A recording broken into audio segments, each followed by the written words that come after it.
Мероприятие началось с торжественного построения личного состава Министерства внутренних дел Республики.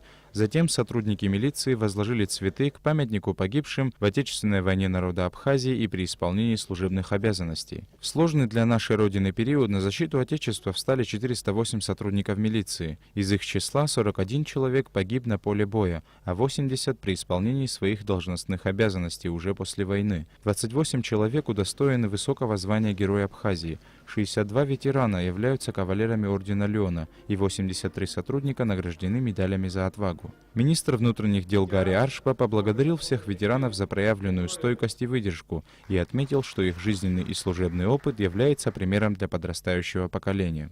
Сотрудники милиции, как и весь наш народ, стоял плечом к плечу, активно защищая нашу страну.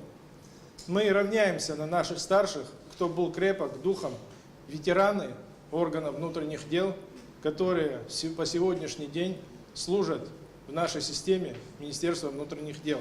Спасибо вам огромное, уважаемые ветераны, за то, что вы есть, за то, что вы являетесь оплотом мужества. Подрастающее поколение поддерживает вас, подрастающее поколение равняется рядом с вами. Спасибо огромное.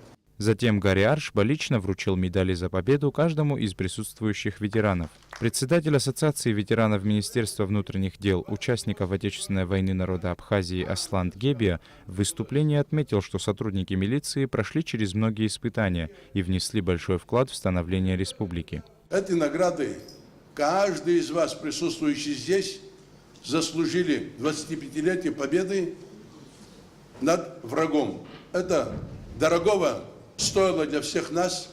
Хотелось бы, чтобы все вместе, как и ранее, были бы, но, к сожалению, возраст наш подходит.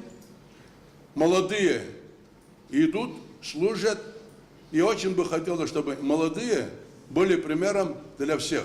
На сегодняшний день списки ветеранов-участников войны до конца не утверждены и пополняются. Министр внутренних дел Гари Аршба заверил всех, что никто не забыт и каждая награда найдет своего героя. Саиджар Салия, Тамас Чиковани, Абхазское телевидение.